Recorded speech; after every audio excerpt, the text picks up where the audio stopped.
Temu has become the most downloaded shopping app in the United States. Temu is cheaper, aggressively promotional, programmed to sell you useless stuff, and it's totally addictive. Alejandra, hi. She's going live on Amazon. Think of it like the home shopping network for Gen Z and millennials. Entirely online, hosted by famous creators like Sandler, who have millions of followers across social platforms. Walmart's definitely, doubling, tripling down on their e-commerce business, trying their best to take market share away from Amazon or catch up to them. The truth is, though, they still have a long ways to go.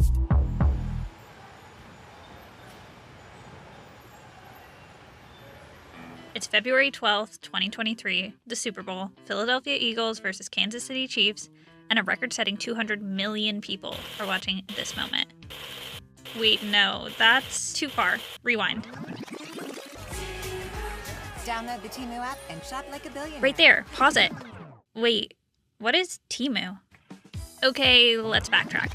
It's February 12th, 2023, the Super Bowl, and Temu, a shopping app that launched just 5 months ago, makes its TV debut on one of the biggest advertising nights of the year, promising bargain basement prices and the opportunity to shop like a billionaire, with not one, but 2 commercial spots, totaling $14 million.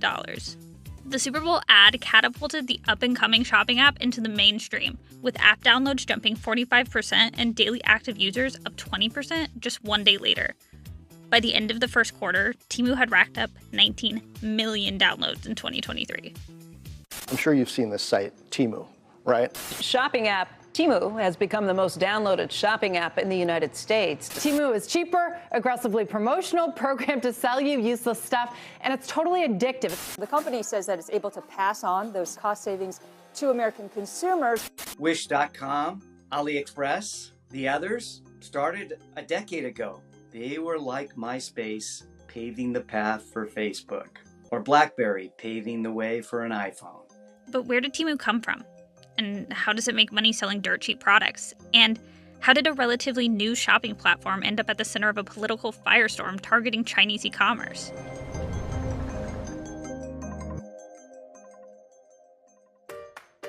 So you see the Super Bowl commercial, decide to download the app. You'll probably be met with something like this. Spinning wheels, countdown clocks, $100 coupons, 25% off, 50% off, under 99 cents. Act now, hurry, fast. And even without those discounts, you start noticing things are cheap, like really cheap. $19 headphones, $10 designer knockoffs, household goods for pennies on the dollar. Whoa, is that a $10 smartwatch? Let's go ahead and add that to cart. It's really socialized extreme discounting with mega variety, gamified, and socialized in order to drive traffic, but most importantly, to build an enrolled base and get consumers to download their app. Temu is an online bargain shopping marketplace. Similar to Amazon, individual sellers list products through the site, but at heavily discounted rates. Based out of Boston, Temu quietly launched in the summer of 2022, and within a few weeks, the app was already topping Apple App Store charts, surpassing Amazon, Walmart, even Shein. All of this is thanks to a huge advertising budget, with a focus on social media. In January alone, Temu purchased 8,900 ads on Meta platforms. And this is all part of a larger user acquisition strategy, because right now, Temu's not worried about sales. It's worried about you.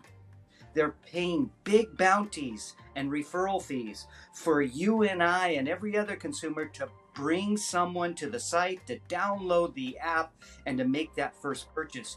You could go across the social sphere and you'll find people recruiting others in order to earn up to $100 a day on referral fees, or if you're an influencer, you can earn up to $5,000 a month. The idea is that once you get people onto the site, they start browsing around, they see all these different kind of gadgets and gizmos and things that are being offered. They see the low prices and they think, well, let's give this a try. And what Temu has found is that once people have tried it once, they keep going back and buying more. And some people get quite addicted to Temu. It's very easy to shop. And it's very easy to do it in a quite a thoughtless way as well, because you're not spending hundreds and thousands of dollars on things. The individual price points are pretty low. So a lot of people order in very high volumes. Based on some estimates, Temu is projected to spend $1.4 billion on North American advertising in 2023 alone, hoping to grow its user base by an estimated 100 million people. The value of a monetizable daily active user, we call it MADU in the industry, is worth somewhere between $236 and $726 per active user per year in top line revenue. And they're acquiring these customers at a fraction of the cost of what Amazon or anybody else had to pay in order to get them. So again, that begs the question, where did Temu come from? And how did it get all this money? Well, if you haven't heard of Temu, you've probably heard of its parent company. Chinese e-commerce company Pinduoduo going public at the NASDAQ this morning. Pinduoduo, one of China's big three e-commerce sites with a market cap of more than $100 billion. Temu is the retailer's first major push into the overseas market, where its competitors JD.com and Alibaba already have a footprint. Pinduoduo utilized its already established strategy and logistics network to get Temu off the ground quickly, meaning that though Temu is based in the US, its products are actually coming from distributors in China. They have a supply chain advantage that was built out of their success of Pinduoduo in China that started out representing rural farmers and producers and agricultural providers and built that out to every small merchant in China. And now they've extended that to North America. China is really the linchpin in Temu's strategy. A lot of the products that are sold on Temu are manufactured in China. They're shipped directly from China to the US. So those labor costs compared to manufacturing in the US and elsewhere are really low. So Temu is able to keep those prices very, very low for customers as a result. So that $10 smartwatch is likely coming from a factory somewhere in China. And just like other Chinese bargain e-commerce sites, that allows Temu to sell items at extremely low prices. What Temu sells is very generic stuff. It's not well-known brands. So that again keeps prices very, very low because you're not paying for the brand names. But the same reputational risks plaguing other Chinese retailers like Shein could find their way to Temu. And as far as Temu's concerned, its problems just went federal. So you downloaded the app, spun the wheel, dug through discounts, ordered your $10 smartwatch, and now you wait for your watch to come from a factory in China. But there's a couple of hiccups. Not all Chinese manufacturers can sell goods in the US. There's actually a genocide being propagated against the Uyghur people in a place called Xinjiang province in the northwest corner of China. 23 million Uyghur people are having their cultural identity erased. Upwards of 2 million are in concentration camps. As a consequence of this, we passed something called the Uyghur Forced Labor Prevention Act, because one of the things that's happening along with the genocide is that hundreds of thousands of Uyghurs are being pressed into labor in factories making all sorts of goods. There are countless goods coming into the United States in violation of the law. In a recently released report, the U.S. House of Representatives found instances of items on Temu's website being sold or made with materials from the Xinjiang region of China, in direct violation of U.S. import laws. Our American companies and others who are actually abiding by the law are making sure that their goods are not sourced from Xinjiang, are now put at a real competitive disadvantage relative to those fast fashion companies that are not following the law. Most online e-commerce retailers and marketplaces have policies in effect that directly forbid the sale of products from the Xinjiang region. But the US government found Temu only had vague boilerplate language, not directly mentioning Xinjiang. When pressed on it, Temu's defense was, Temu's not the importer of record, meaning they're a marketplace. They don't make the products, they just sell them. Yeah, that's not going to work. I mean, they have 80,000 vendors and they're basically pointing the finger at them, saying that it's up to them to police this situation, but that's not going to fly. And it goes beyond that. Remember those ultra cheap prices? Those help Temu take advantage of something called de minimis shipping, which the government is also pretty skeptical of. Under our Customs and Border Patrol law, where goods under $800 that are shipped directly from China to residential homes escape all tariffs and duties, and they don't really have a lot of information about their place of origin. So they are also able to potentially skirt the laws that prohibit goods coming from Xinjiang. To put it into perspective, other companies like H&M and Gap spent hundreds of millions of dollars on import duties at U.S. borders in 2022. Temu and Shein paid nothing. Combined, they accounted for anywhere from 30 to 50% of all de minimis shipments into the US. That's an estimated 600,000 packages every day, skirting customs, not paying import duties, and flying under the radar. CBP is already under a lot of stress with regard to inspecting the packages that are $800 and above. And so then when you have this explosion of packages under $800, along with the fact that they don't have the data that would otherwise be required to do a targeted inspection regime, you basically make it almost impossible for the CBP to do its job. This also puts other companies at a distinct disadvantage. When you don't have those tariffs or duties in place, those goods end up looking a lot cheaper than other goods. And so not only are taxpayers losing the duties, but also American companies and others who are doing the right thing potentially are losing business. Not only do companies like Temu and Shein take advantage of this rule, but it's directly tied to the rapid success of these types of companies. If the de minimis rule was changed, it would throw a major wrench in Temu's operations. That would be very disruptive to Temu, because what it would mean is that parcels would either have to come into the US and go through full customs processes, which would cost slightly more and, more importantly, would take a lot longer to get to the end user, or they'd have to build out some warehouse capacity in the US, because that comes with a cost attached and it starts to undermine some of that low-cost model, which is really important for those low prices. It's not just the federal government that's concerned about Temu. Some states have taken action over the app itself, citing cybersecurity concerns. Earlier this year, Montana banned the app from government devices, along with TikTok, WeChat, and Telegram. In a statement, Montana Governor Greg Gianforte said Temu, along with several other apps, are tied to, quote, foreign adversaries, and cited the fact that Temu's parent company, Pinduoduo, is headquartered in Shanghai, China. And those fears are not unfounded. Pinduoduo came under increased scrutiny this year when it was pulled off the Google Play Store in March after versions of the app were found to contain malware. According to a report from the US government, that malware was used to exploit vulnerabilities on Android phones, accessing users' text messages, changing settings, viewing data from other apps, and even blocking users from deleting the app altogether. So that begs a question. What is Temu doing with your data?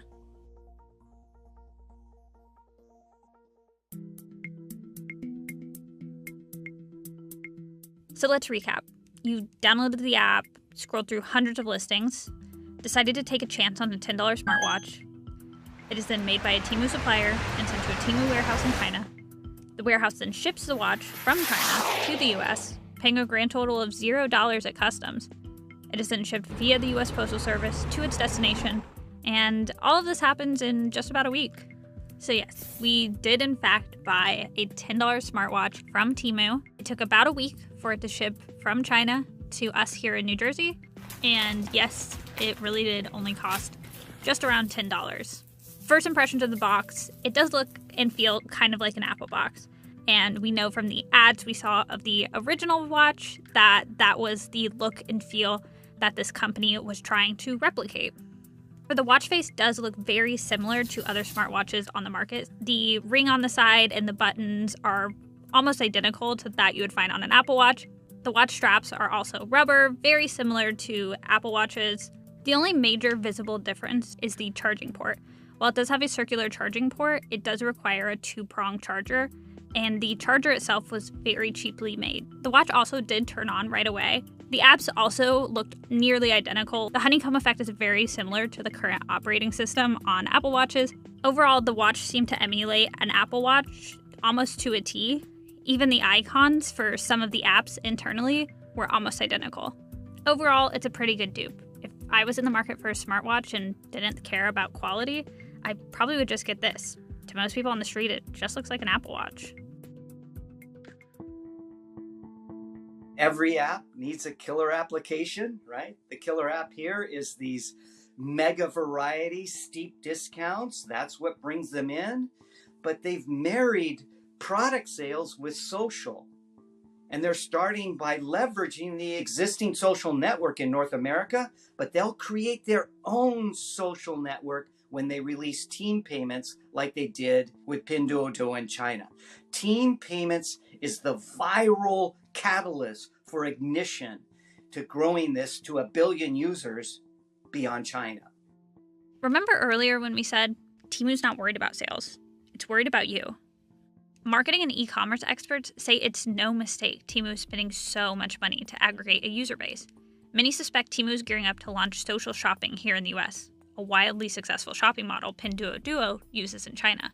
Pinduoduo in China actually takes it to another level. They use group buying, where you can band together with friends and family in order to earn quantity discounts. It's referred to as team up, price down. This social commerce aspect is what allowed them to grow to number 3 to almost 1 billion users in China. In the US, Temu hasn't yet released the team purchasing capability, but you can see them laying the foundation for doing so because they're social marketing experts. So as Temu continues to grow and expand its user base, it could be getting ready to change the shopping experience for US retailers. But will US consumers bite? The potential for social shopping is definitely there and it will grow, but it's not going to become the scale that it is in China. It's a different type of consumer. It's a different type of market. But I certainly think it's a sensible thing for Temu to add. And even if Temu continues to grow its US user base, can it survive regulatory and legal scrutiny to continue operating? 92% of us say that we'll trust a referral from a friend or a family member. And that's what social marketing does. And so whether or not Temu is owned by a Chinese company is irrelevant because you're really buying first from the trust and referral from a friend or family based on a socialized promotion. And on top of that, gosh, we'll give you $20 for each one you bring in.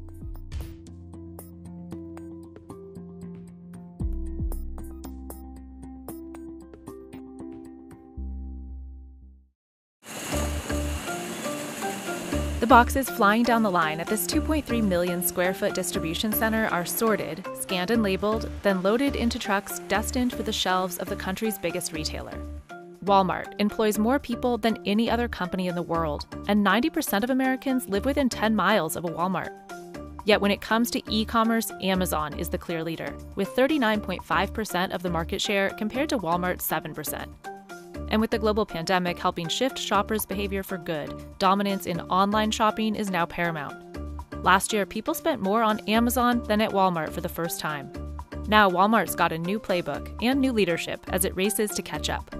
We have 4,700 locations across the US, and if the store acts like a fulfillment center, we can send those items the shortest distance in the fastest time. Over the past few years, Walmart's built more than 30 warehouses like this, some with robots and people, entirely dedicated to fulfilling online orders. Workers at stores are also picking and packing online orders as Walmart turns dozens of stores into micro-fulfillment centers. It's added membership program Walmart Plus to compete with Prime, invested heavily in local delivery programs in homes and with drones, and started packing and shipping orders for third-party sellers as it works to entice them to Walmart.com. I'd say assortment is the linchpin to this plan, and then sellers are a means to get to assortment. They're looking at Amazon's market share saying, how can we grow this market share? We need more sellers. We need more selection. Customers trust us for food consumables, they trust us for general merchandise, but they're looking for every item that they could think of. We want to make sure that we're able to do that for them. CNBC went to Walmart headquarters in Bentonville, Arkansas for the first ever public interview with Walmart's new head of e-commerce, Tom Ward, to find out the truth behind his big plans for catching Amazon online.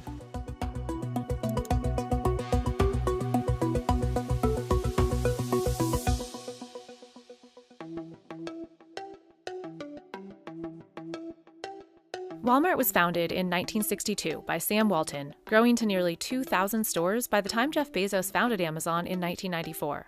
Despite its in-store dominance, Walmart was notoriously slow to the e-commerce game, not launching its third-party marketplace until 2009. It didn't make real headway until 2016, when Walmart bought discount online retailer Jet.com for $3.3 billion, tapping founder Mark Lowry to lead e-commerce, where he stayed until last year. In 2018, it spent big to get into the booming online market in India with Flipkart, and also bought online fashion brands like Bonobos and Eloquii. Then in 2020, Walmart shut down Jet.com, although CEO Doug McMillon says he would buy it all over again. You look at the trajectory of our business, it changed when we made that acquisition. The Walmart brand really has extended to reach all kinds of people, affluent customers, younger customers, urban customers. We were going to need a brand to be able to use to attract some of the brands that did not yet want to be in our stores. Also in 2020, Walmart partnered with Shopify to bring thousands of mom-and-pop sellers to Walmart's marketplace. That's the term used to differentiate items sold by third-party sellers from the first-party merchandise bought and sold by Walmart. 2020 also saw the launch of Walmart Plus and Walmart Fulfillment Services to rival Fulfilled by Amazon, or FBA, but leveraging stores and their built-in workforce to keep costs low. Walmart's definitely, doubling, tripling down on their e-commerce business, trying their best to take market share away from Amazon or catch up to them. The truth is, though, they still have a long ways to go. Last year, Walmart opened up its marketplace to international sellers. This summer, Walmart Plus Weekend is happening for the first time, with exclusive online deals for members, just like Amazon's Prime Day. And in February, Tom Ward took over Walmart's e-commerce division. The nearest Walmart to your customer is the one in their pocket. It's also the ultimate store. It should be an endless assortment. It should be completely, full of solutions for whatever customers are looking for. And increasingly, marketplace sellers really help us do that. We went to a bustling conference for e-commerce sellers in Las Vegas in March that's usually dominated by Amazon chatter. For the first time in the Prosper Show's 7-year history, Walmart also had a major presence. Because they're smart and they know that this show is where the sellers are, and they want to get a lot of more brands on the Walmart.com channel. It's the only other platform that it could really be competition to Amazon. Michael Lebar started selling on Walmart 7 years ago when he was just a sophomore in high school. At first, my mom was not happy because my whole room was just a bunch of USPS boxes. Now, Lebar says Walmart.com is his primary platform for his Spawn Fitness brand, which he says did about $3.5 million of sales on Walmart.com last year, compared to under $500,000 on Amazon. On Walmart, our profit margins too are so good. And people are always like, oh, Walmart's price competitive, which you're right. Sometimes you're not able to charge as much, but on Amazon, you're spending so much more on advertising. You don't even realize you're down so much because of that. The cost of advertising on Amazon has increased, but people are always going to do it because more than ever before, it seems, if you're not advertising on Amazon, you're not going to get seen. As the leader, Amazon can charge sellers more for ads, seller account support, and fulfillment services. Jeray Buckley Cox used to work at Amazon and now helps lead Walmart Fulfillment Services, which launched in 2020. WFS hasn't yet raised prices, and unlike FBA, offers seller support for free. Year over year, Walmart Fulfillment Services grew 500% in GMV. We add sellers every day. Our competitive advantage and what's drawing sellers into the program is the fact that they believe this is a marketplace that is built for them. But for now, Walmart still has about 1/10 of the sellers and 1/10 the value of merchandise that Amazon has. Greg Mercer founded seller software company Jungle Scout, which tracks industry numbers with regular surveys of thousands of sellers. The fact that there are significantly less sellers on Walmart, I think, creates less competition. And the result of that is the Walmart sellers typically have a more profitable business than what Amazon sellers do. Surveys earlier this year found 95% of Walmart sellers turn a profit, compared to about 76% on Amazon. 5 years ago, Amazon sellers just wanted to be on Amazon. They didn't want to go anywhere else. But that story has changed. Most Amazon sellers that I talk to talk about how can I diversify more. About a year ago, we estimated that there were 75,000 Walmart sellers. And over the past year, we've seen that number double to about 150,000 Walmart sellers today. Lauren Stark runs business strategy for M-Design, one of the biggest home storage brands on Amazon, with a total of $310 million in online sales last year. M-Design started selling on Walmart in 2019 and started investing more there during the pandemic. Because everyone was at home. So that's when we really ramped up our strategy to go on to different marketplaces, and specifically Walmart. Diversify the risk, diversify the reward as well, and reach more customers. Stark says M-Design will likely do about $5 million in sales on Walmart this year, compared to $280 million on Amazon last year. We are seeing, really nice increases year over year on Walmart. Stark says Target has been even more successful because there's even less competition. Only brands that are invited by Target can sell on its site. In contrast, it's relatively simple for anyone to start selling on Amazon, and competition is cutthroat. You can take, some stereotypical saturated product on Amazon, like a garlic press or something, where there's 200 of the same thing. There's maybe 3 people selling a garlic press, for example, on Walmart.com. But Walmart wants that to change. We want assortment on the platform so again, customers can come and find anything that they're looking for and get it delivered in any means that they want. Walmart is also adding assortment by launching a growing collection of its own brands, especially in apparel and home, that appear first online and later in stores. But as Walmart's third-party assortment grows, so too does the risk for bad actors, like MPOW and Aukey, two huge electronics sellers doing nearly $1 billion in sales that were kicked off Amazon but remain active on Walmart. They kicked them off for buying reviews. And I was sad to see that Walmart allowed MPOW and Aukey to now sell on the .com platform. So as positive as I am with Walmart, I'm a little bit disappointed that they allowed those two brands with their practices, which according to the FTC is illegal to do. You can't buy reviews. Walmart says it looked into the allegations and didn't find the same behavior from MPOW and Aukey on its site. As it works to boost selection, Walmart also opened its marketplace up to international sellers last year. We know that Amazon had a big crackdown last summer on fake reviews.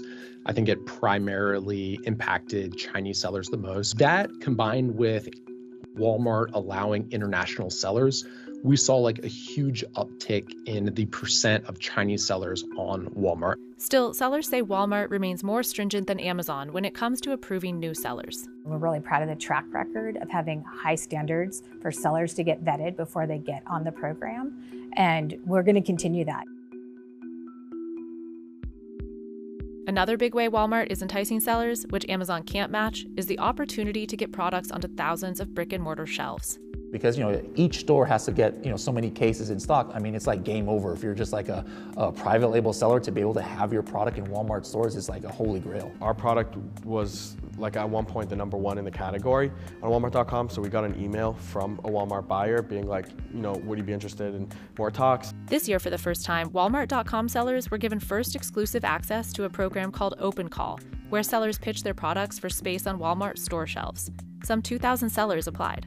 We've got a real mission to increase assortment. So it just made sense that when sellers are bringing high quality assortment, we want to make that available to our customers in our stores or online. Walmart's huge number of stores also makes it the undisputed king in grocery. Amazon bought Whole Foods in 2017 and is trying to disrupt the space by making two of them entirely cashierless. But Amazon.com and Whole Foods each accounted for less than 1.5% of the grocery market, compared to Walmart's 18%. Grocery is less profitable than general merchandise, but the real power play is for Walmart to get customers to fill their virtual baskets with a mix of grocery, general merchandise, and third-party items. Maybe you're shopping for only a Walmart grocery store product, but at least the traffic is there and it is heavy and a lot more eyeballs on your products now. Despite big upward trends during the pandemic, both Walmart and Amazon shares fell sharply after Q1 earnings were reported, as supply chain issues and increasing costs cut into profits. But Walmart's long-standing reputation as a leader in low prices brings an advantage right now as customers look for deals with inflation at a new 40-year high. To save you even more, always low prices, always Walmart. As part of Walmart's strategy to unite more parts of its vast retail empire, it recently combined what used to be two separate apps, one for Walmart's own goods, primarily grocery, and another for its third-party marketplace products.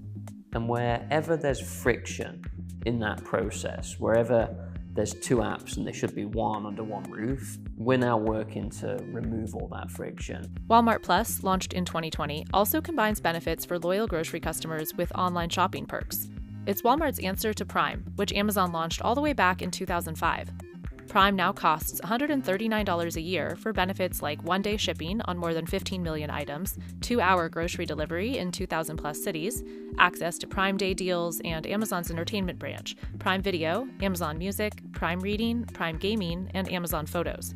Meanwhile, Walmart Plus members pay $98 a year for benefits like free same-day delivery from stores, free shipping on Walmart's own merchandise, cashierless scan-and-go shopping at some stores, and exclusive access to big sales events like Walmart Plus Weekend happening June 2nd to 5th this year.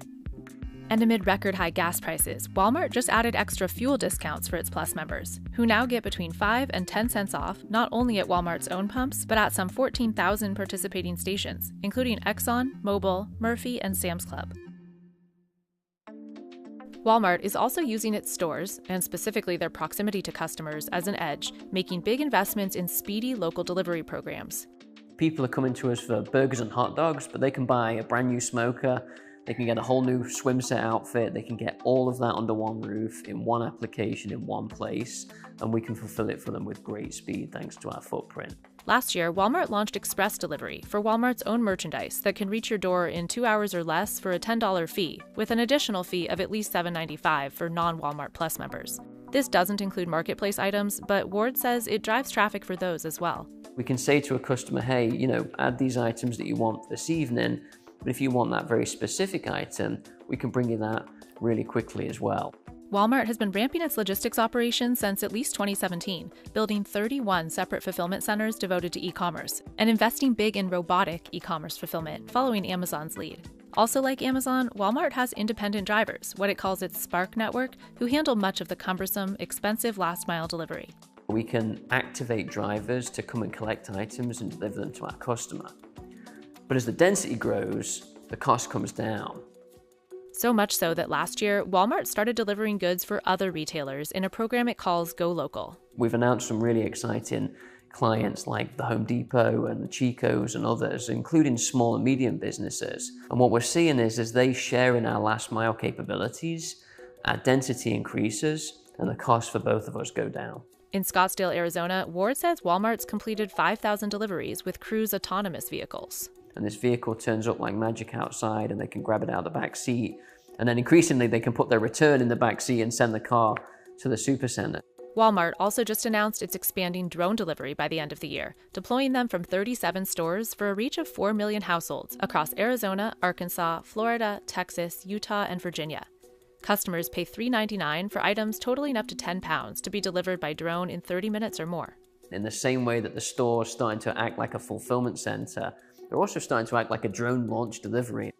And there's the growing popularity of buying online and picking up curbside, a benefit Amazon can't rival. In some of these other areas where Amazon Prime doesn't have like the 2 and 3, 4 hour delivery, but there's a Walmart store nearby, you could be living in South Dakota or something and you can get your product in 2 or 3 hours, whereas on Amazon for Prime, it might take even more than 2 days. While you can't currently pick up third-party purchases at Walmart stores, Buckley Cox says items shipped with WFS will soon be able to be forwarded to stores for possible same-day pickup or delivery. And while Amazon delivers groceries to doorsteps and some items inside doors and garages, Walmart has a unique delivery program straight into your fridge for $19.95 a month. It is so good. I mean, for our elderly customers that can't get out, or if somebody has broken an ankle or something, a broken leg, whatever, Thousands of full-time Walmart associates, like Mike Edwards, spend their days filling up a fleet of fully electric vans with groceries and general merchandise. We don't step foot inside the garage or the residence without this on. Then bringing it inside people's homes and putting it away in the refrigerator. Trusting a stranger to enter your home may sound wild, but the program has been working well enough that Walmart is rapidly expanding it to reach 30 million homes. All of our associates wear cameras on their vest, and every part of the delivery is recorded. They can't actually access your home until we confirm that their camera is turned on and working. And so as a customer, if you place an order and you are curious, you can watch the full experience. In-home associates will also take some returns back to Walmart for customers. And Walmart is expanding the program to include alcohol delivery and other highly requested services it's not ready to disclose. Hey, you gotta sit for me. There you go. And so they're like, oh my gosh, you're here, like, can you walk the dog? Like, can you take out the trash? It's like, how else can you help me? While marketplace purchases can't currently be delivered in-home, it's another way for Walmart to build loyalty. In-home offers a unique entry point into Walmart for a lot of our customers because we have pretty distinguishable offering on the market. And now they're on our website and they're shopping for groceries, but they're seeing other things they might want to buy. They're seeing things available in Marketplace. There are things that they would never expect to see at Walmart. And so now we have them as a loyal customer in a much more expansive and much stickier way than we would have expected. They're not going to catch up and be 50% market share next year. But if they continue to do the things that they're doing, gradually they will continue to eat more and more market share, I believe.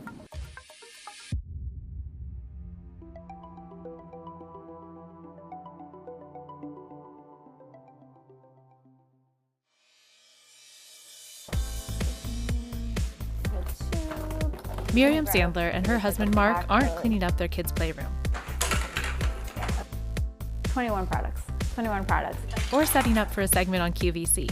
Tap to join me live. Instead of TV, she's going live You're all set. One. on Amazon.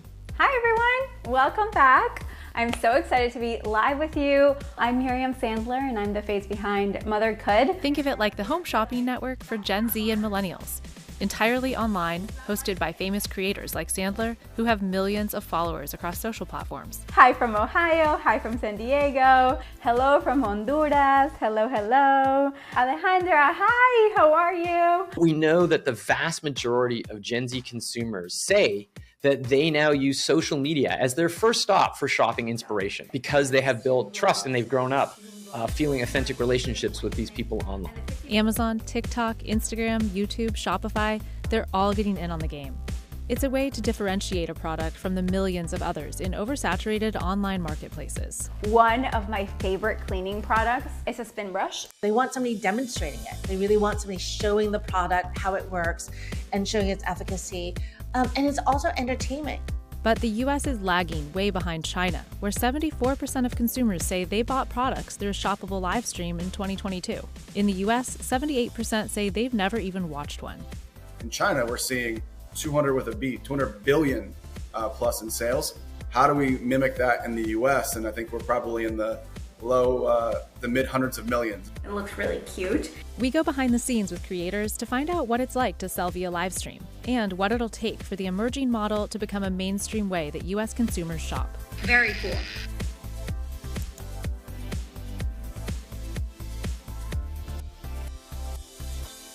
So I will do like a little cucumber salad and cut this in half and then bring this out. And I want to give you a little demonstration. Here we go.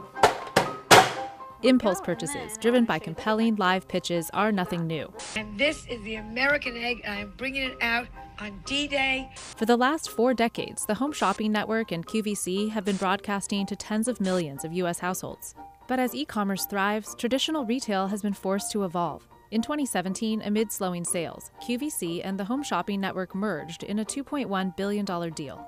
When the pandemic grounded shoppers in 2020, viewership for the shopping networks went back up 10%. But their biggest growth, 100% year over year, happened on their social platforms. It's no surprise the model has moved online, where other platforms are giving it a go too. Live shopping has been sort of the holy grail for social media platforms for a couple of years. You know, Instagram tried it, YouTube has tried it. And then really during COVID in 2020, we started to see it percolate mostly in Asia, where there was such a big audience ready for shopping. Another really cool thing about this label maker is that it is completely inkless. It'll never run out of ink because it works with thermal technology. Just like the QVC of old, personalities pitch products live, now from the intimacy of their own homes. Audiences can react with emojis or stars.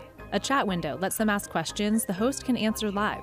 And links to the featured products make for easy purchasing. Oh my God, $23, you guys. Thank you guys for letting us know. During pandemic lockdowns, these live streams took China by storm. Chinese retail giant Alibaba was first to market there, launching its live stream app Taobao Live in 2016. In 2020, it exploded. In the first 30 minutes of China's 2020 Singles Day Shopping Festival, Taobao live streams generated $7.5 billion in transactions, a 400% jump from the year before. That same year, the live stream shopping market in China was valued at $171 billion, estimated to grow to $423 billion in 2022. People are excited by what you're seeing from China, where you see really, really high conversion rates on some of these experiences, much higher than maybe a regular website would have. You're seeing potentially, up to 40% in some cases. You might see much lower return rates because people know what they got. There's a rapidly growing ecosystem of new live streaming apps in China too, like TikTok's sister app Douyin and Pinduoduo, known for rock-bottom prices. Live streamers in China, known as key opinion leaders or KOLs, have made massive fortunes. There's entire boot camps devoted to the career craze of becoming a live stream shopping host. KOLs there have millions and millions and millions of fans. So even if 10% show up, that's still 1 million. People want to buy product with meaning or product that they can't get anywhere else. And that's really what's the underpinning of live shopping. In the US, that's very different than in China, which is all about just a mass population. At 35% of the market, Alibaba's Taobao Live remains the world's biggest live shopping player. But the last few years have seen a flurry of US companies investing in live shopping ventures too. First among them, Amazon. 2 pockets actually. I love it. I'll show you the material a little bit closer up. Amazon introduced live stream shopping in 2016, then launched its Creator app in 2020, a tool for making it easier to go live. So the first thing that we're gonna start out with is this lovely I just killed my husband robe. Tiana Young Morris was a practicing attorney when she first started live streaming in 2020. The pandemic hit and I was bored in the house. I was on TikTok just like everybody else, and it just kind of took on a life of its own. Videos of her trying on wigs and reviewing them went viral, long before she made money doing it. Every other wig that we're talking about this evening is, baby, throw and go. Throw it on like a hat and out the door. Like that first viral video, I was like, oh, there are a lot of people that are gonna buy the product that I recommended. Yes, honey. How can I make money off of this? And Amazon just makes it so easy for you to sign up for the influencer program. Through the Amazon Influencer Program, creators get their own storefront where Amazon users can follow them. Now, Young Morris sells almost exclusively on Amazon Live. As an attorney in private practice, I was making about 100 grand, like a little over 100 grand, maybe like 110 or so. And now I make about 6 times that. The biggest moneymaker for Amazon Live creators is commission, which is usually 10% or less of sales from click-throughs on the live stream, although the rare category can be as high as 20%. Amazon also offers some creators a flat fee for going live regularly, and top creators can make extra from brands that pay for dedicated, sponsored live streams, like this one Young Morris did with Dove. This body cleanser? Give it all to me. While brands often send live streamers free products, top creators build viewer trust through honest reviews. The length on them is not super long. I feel like it's important to just tell the truth about what it is, because if it's short on me and a tall woman buys it, then they're gonna realize it when they get it anyway, and they're just gonna return it. I really want it to be my opinions. I want it to be purchased from me. Like, I spent my own money on this product, so I can tell you it is worth spending your money on this product. I probably decline 75% of the offers that come my way, and I could have a lot more money if I accepted those. And I would still have community members, but I would have no trust in me. Celebrities like Kourtney Kardashian Barker and Paris Hilton also hold live streams for the Amazon launch of their own brands. Brands like JBL have also seen major success on Amazon Live, where a carousel of products linked on the left make for frictionless buying. I've got so many amazing Prime Day deals for you guys, and it's actually in collaboration with JBL. Last year during Prime Day, one of JBL's Amazon Lives hit 714,000 views. And JBL's Lauren Severson says 83% of purchases were made by first-time customers. Our portable waterproof speaker.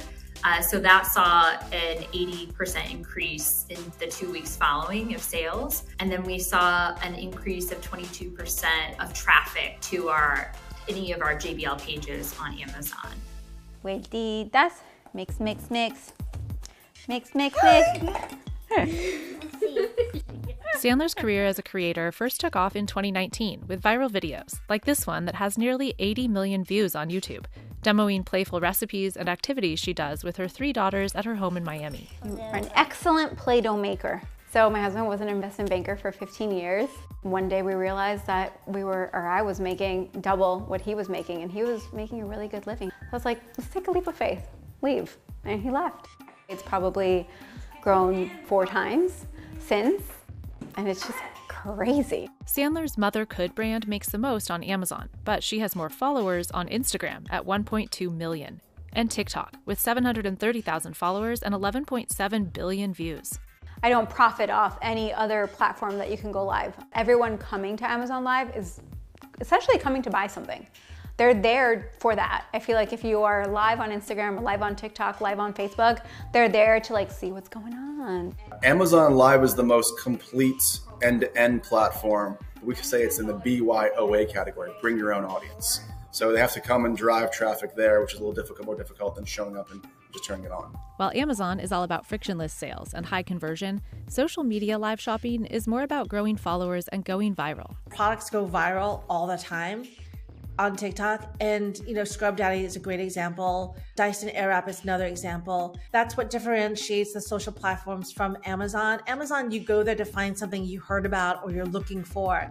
In 2020, Instagram and TikTok became the first US social platforms to launch live shopping capabilities. ByteDance-owned TikTok partnered with Walmart for an hour-long live where TikTok users could buy Walmart fashion items featured by creators. The duo did another live stream in 2021 after reporting the first event netted 7 times more views than expected and grew Walmart's TikTok following by 25%. I think TikTok is going to be able to leapfrog everyone else is because they have so many users now. They have 1 billion active monthly users, and every time you use the platform, it's learning your behavior, learning your interests, and serving you what it thinks you like.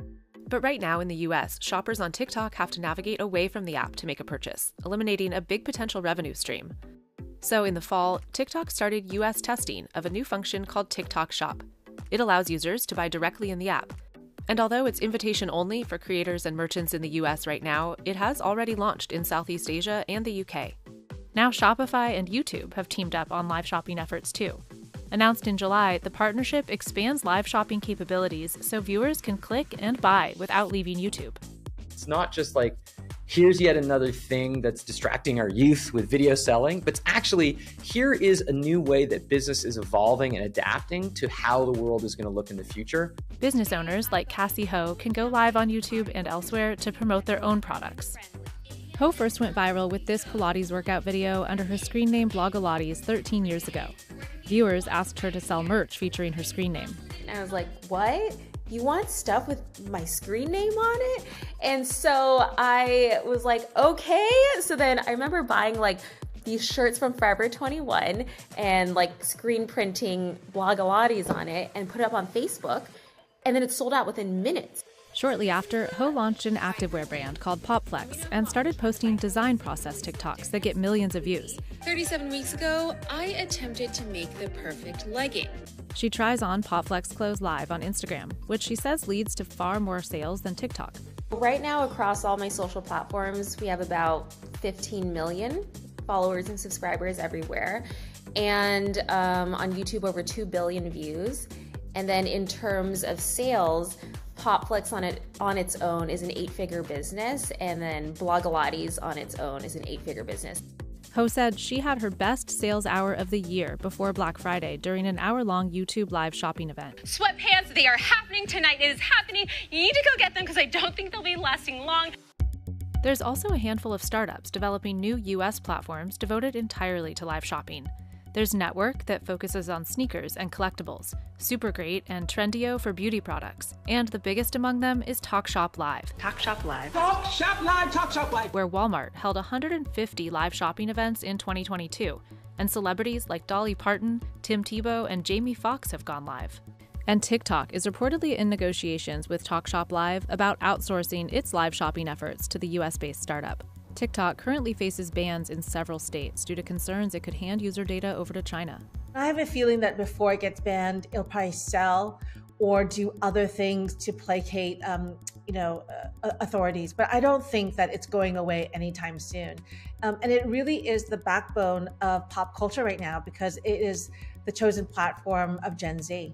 Despite trending hashtags like TikTok made me buy it, one survey found US shoppers are hesitant to pay for products directly on social sites.